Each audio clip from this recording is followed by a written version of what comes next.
Babacar, il a démarré son projet avec 20 000 euros en poche. Il ressort de l'opération 6 mois plus tard, même moins de 6 mois plus tard, avec 51 000 euros.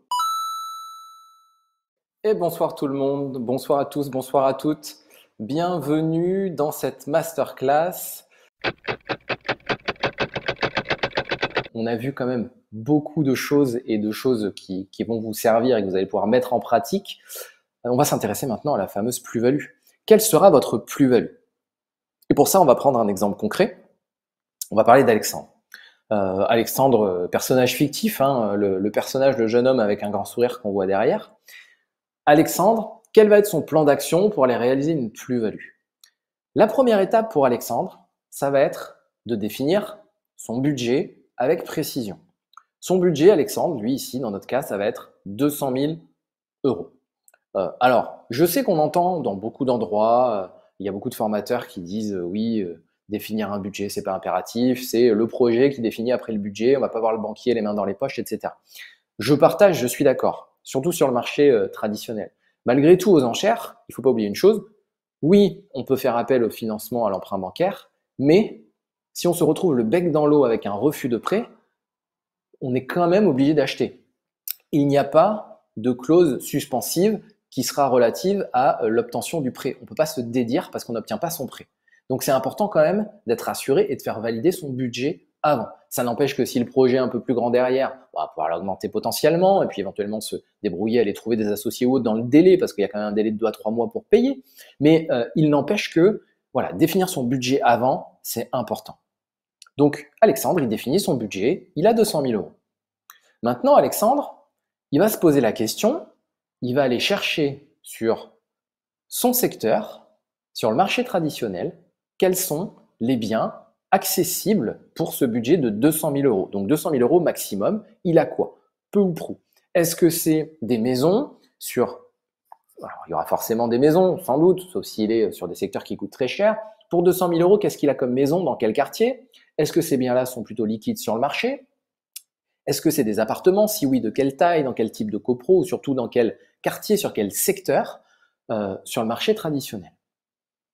Et puis ensuite, étape 3, l'étape suivante, Alexandre, il va aller étudier les ventes en cours. Quelles sont les ventes à venir, les ventes en cours sur tous les sites? Il va aller au tribunal, voir ce qui se fait, ce qu'il y a en ce moment, etc. Puis en fonction de son secteur, il va y en avoir plus ou moins. S'il est sur un secteur très étendu et où il y a pas mal de ventes, une grosse agglo, il va y avoir peut-être plusieurs ventes et potentiellement qui rentrent dans les biens, dans ses critères de recherche brute, hein, comme ça. Et, ou alors, s'il n'y en a pas assez, il va pouvoir aller regarder sur les ventes passées. Est-ce qu'il y en a eu? Est-ce qu'il y en a souvent? Sinon, est-ce qu'il y en a jamais?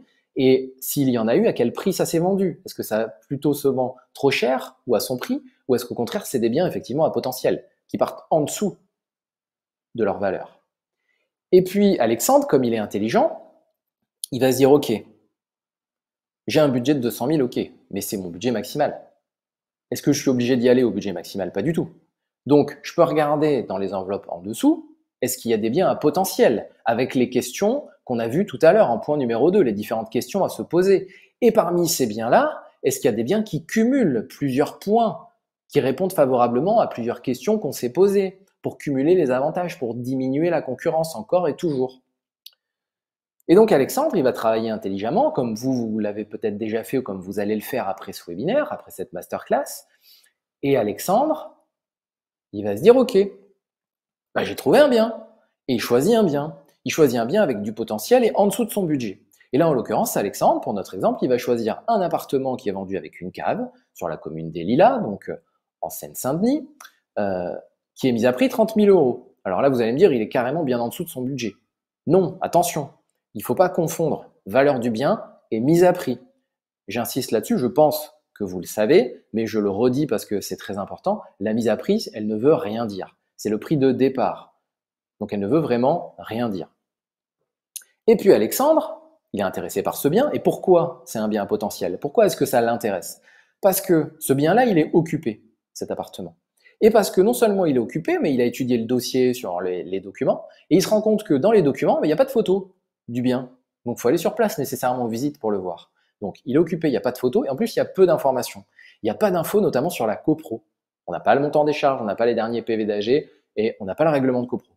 Donc, c'est des informations à aller chercher. Donc, il y a un peu de travail à faire. Donc là, Alexandre, il se dit, OK, occupé, pas de photos, peu d'informations, un secteur qui n'est pas oufissime, qui n'est pas ultra recherché, ça peut sentir la bonne affaire. En tout cas, potentiellement, il y a du potentiel. C'est des redites, mais ça fonctionne bien, je trouve. J'aime bien le potentiel.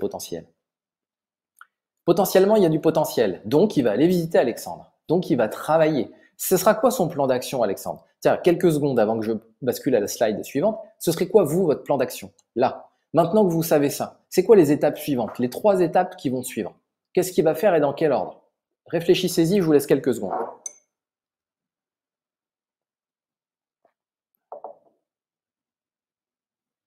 Allez, voilà ce qu'il va faire, Alexandre. Alexandre, son plan d'action, ça va être le suivant. Il va faire ses simulations en partant de son prix de marché. Donc, il va se dire, OK, ce bien-là, précisément, dans l'état où il est, là où il vaut tant. Il va utiliser les outils qu'on a vus ensemble tout à l'heure. Il va déterminer sa valeur de marché qualifiée. Il ne l'a pas encore visitée, mais il la connaît et elle sera à peaufiner, à approfondir en fonction de ce qu'il verra sur place. Et il va fixer en fonction de ça son enchère max, son enchère maximale. On va en discuter un petit peu juste après de comment il va fixer son enchère maximale. On va parler d'outils. Et puis Alexandre, il va faire ses recherches d'informations, forcément. Il a déterminé son prix de marché, son enchère maximale. Il se dit, OK, il y a du potentiel, je pars de ça. Et pourquoi il commence par là? Parce que ça lui donne envie, ça le motive de voir la plus-value potentielle qu'il y a. Et il fixe son enchère maximale en fonction de quelle est sa plus-value théorique voulue. Est-ce qu'il veut 20%? Est-ce qu'il veut 30%? Est-ce qu'il veut plus parce qu'il est très gourmand? Parce qu'il y a beaucoup de problèmes.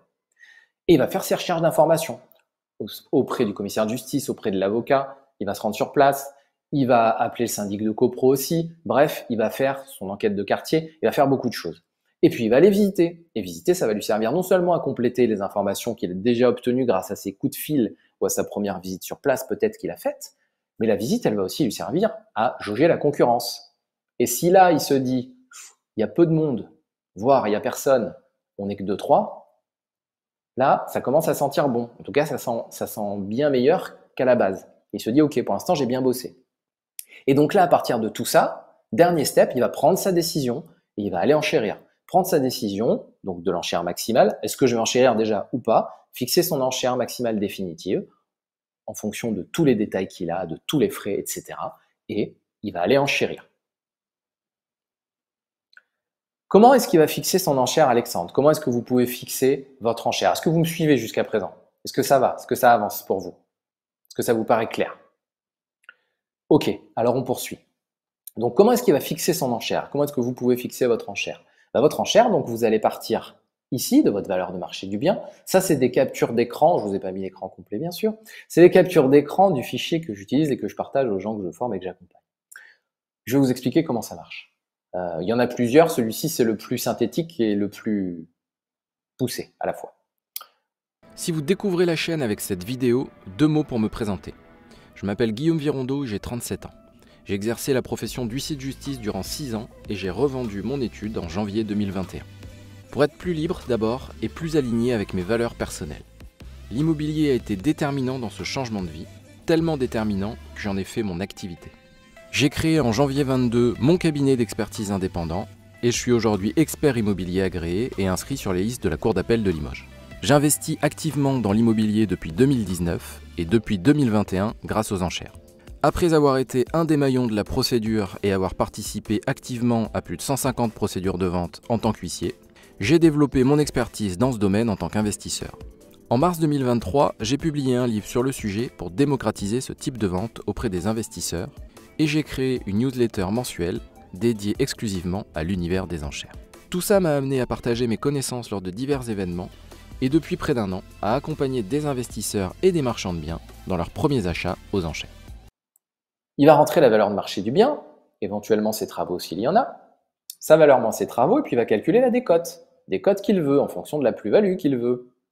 Et ça va lui donner son coût global à l'achat. Son coût global à l'achat, c'est quoi? C'est une fois que j'ai pris la valeur du bien, une fois que j'ai enlevé la décote que je veux, donc la plus-value que je souhaite, c'est mon enveloppe globale d'investissement. Il faut que tous mes postes de dépenses rentrent là-dedans, que l'achat tout compris rentre dans cette enveloppe-là. Coût global à l'achat, ça englobe quoi? Ça englobe le montant de l'adjudication, ça englobe tous les frais, ça englobe vos travaux. Les frais, je ne reviens pas dessus, là encore, on pourrait y passer une demi-heure, ce n'est pas l'objet de cette masterclass. Et ici, on est sur mon tableur qui les calcule automatiquement. Donc quand je rentre ici mon coût global à l'achat, ou du moins quand il se calcule à partir de ma valeur de travaux, de ma valeur de marché, moins mes travaux potentiels et de la décote que je souhaite, il va me calculer mon montant d'adjudication potentiel en dehors des frais.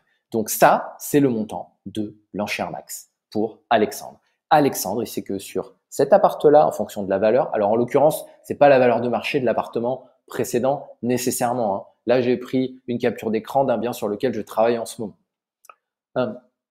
L'enchère maximale pour une adjudication pour respecter les critères stricts et minimum d'Alexandre, c'est ça, 85 364 €. Après, il n'est pas obligé d'aller jusqu'ici, qui peut le plus, peut le moins. Mais il sait que s'il a le bien dans ces critères-là, à ce montant-là, il est content, ça lui va. Est-ce que ça vous paraît clair? Est-ce que c'est bon? Parce que là, on va encore aller plus dans le détail. Allez, je poursuis. Maintenant, on va mettre ça en perspective et on va revenir à parler d'un cas précis, d'un cas concret. Je vous ai mis en gros et avec attention, pensez au rendement réel. Pourquoi? C'est quoi le rendement réel? On va voir. Et je vais vous parler de l'exemple de Babacar, qui est une personne que j'ai accompagnée. Tiens, au passage, pourquoi je vous prends des personnes que j'ai accompagnées et pas des exemples personnels, même si je vous en parle régulièrement dans les vidéos? Tiens, d'ailleurs, parce que déjà, je vous en parle dans les vidéos sur YouTube, mais aussi et surtout parce qu'il y a plusieurs personnes qui m'ont dit ouais, c'est bien beau, c'est bien gentil, mais tu étais huissier, tu es expert immobilier, tu sais comment tu travailles et tu as de l'expérience. Ça fait des années que tu t'intéresses au marché. Donc, qu'est-ce qui nous garantit que nous, ce que tu nous dis, c'est valable pour nous aussi? Tous ces exemples que je vous ai donnés sont des exemples de cette année, de personnes que j'ai côtoyées ou que j'ai accompagnées cette année, voilà, avec qui j'ai travaillé. Donc Babacar, il s'est positionné sur une maison inoccupée, donc qui était ni louée ni occupée par le précédent propriétaire, dans une commune en province, pas loin de la région parisienne, de 35 000 habitants. Et Babacar, il a remporté les enchères, on avait travaillé ensemble, pour le coup, intelligemment. Achat plus frais plus petits travaux, il a remporté les enchères, ça lui a coûté 105 000 €. Sur ces 105 000 € là, Babacar, il a amené un apport, il a fait appel au financement bancaire, il amène un apport de 20 000 €. Il amène 20 000 € d'apport, pourquoi? Parce qu'il y a les 10% de garantie, il y a les frais d'avocat qui viennent vite, il a payé les frais de procédure aussi. Donc il amène 20 000 € d'apport sur l'opération et lui, il va financer 85 000 €. Ce bien-là, la revente est en cours, il le revend 154 000 € en ayant fait vraiment des petits travaux. Ça rentre dans le cadre de ce que je vous disais tout à l'heure. Donc, Babacar, il a une plus-value brute de 49 000 €. 154 moins 105, 49 000 €. Et Babacar, il a acheté en particulier. Il est peut-être comme vous, c'était sa première opération aux enchères, il a déjà fait 2 investissements sur le marché traditionnel. Il voulait aller voir les enchères pour acheter, potentiellement conserver à moyen terme et puis revendre. Sauf que il a fait une tellement belle plus-value potentielle qu'il a voulu l'encaisser tout de suite et concrétiser vraiment ce qu'il a fait. Et puis c'est possible, on ne va pas vous chercher les noises parce que ce n'était pas son objectif à la base et parce que de toute façon, il ne renouvelle pas l'opération 2 ou 3 fois par an. Là, il l'a fait sur du one-shot. S'il veut renouveler, il va falloir qu'il se structure un peu, sinon il pourra être embêté effectivement par le fisc et par l'URSSAF. Mais donc Babacar, là, il est sur une plus-value nette que je vous ai calculée à 31 262 €. Parce que comme il est particulier, sur ces 49 000 € de plus-value, il va payer 36,2% de plus-value, d'impôt sur la plus-value, pardon. Donc il lui reste 31 262 €. Et c'est là qu'on va en venir à notre rendement réel. C'est-à-dire que notre ami Babacar ici, son apport de 20 000 €, c'est liquidité qu'il avait. Et sa plus-value nette, si on le remet en perspective avec sa plus-value nette de 31 262 €, ça lui fait un rendement de 155%. Rendement net, on a payé l'impôt sur la plus-value. Et au-delà de ça, il faut toujours remettre en perspective, en euros sonnants et trébuchants, en liquidité. Babacar, il a démarré son projet avec 20 000 € en poche. Ou du moins, il avait plus, mais sur cette opération-là, il a mis 20 000 €. Il ressort de l'opération 6 mois plus tard, même moins de 6 mois plus tard, avec 51 000 €. 155% de rendement en 6 mois, peu ou prou, un peu moins. Donc, je ne sais pas si vous, ça vous fait comme moi. Personnellement, quand je vois ça, je me dis qu'il y a quand même des belles opérations à faire et que surtout, c'est pas hyper risqué en fait, pour voir le rendement que ça ramène. Alors, oui, il n'y a pas que des belles affaires aux enchères, c'est une évidence. Hein. Il n'y a pas que des dossiers comme ça. Mais quand on bosse intelligemment, quand on fait les choses de la bonne façon, qu'on met en place un plan d'action concret et qui nous va à nous, avec notre budget, avec notre secteur, etc., on arrive à des résultats comme ça. On peut y arriver. Et on fait un rendement. Il ne faut pas avoir que la plus-value, il ne faut pas avoir que la décote obtenue. C'est très bien des pourcentages, c'est très bien un rendement 155%, etc. 20 000 euros, on passe à 51 000 euros. À part en crypto, en je sais pas quoi, aussi en crypto sans doute, ou en quelques mois, mais à condition de tomber à la bonne période, vous pouvez faire ça. Mais là, on est sur de l'immobilier. Donc, vous voyez ce que je veux dire? On est quand même sur un actif qui est plutôt safe, où il faut, oui, travailler, où, oui, ça se passe pas derrière chez soi sur l'ordinateur, mais on passe de 20 000 à 51 000. Est-ce que ça vous inspire, ce genre de choses? Est-ce que ça vous, je sais pas, est-ce que ça vous inspire justement de voir que, et puis pour le coup, c'est vraiment pas moi, hein, c'est une personne qui, comme vous, est investisseur et qui l'a fait, et là, pour le coup, c'est son premier achat en plus, aux enchères.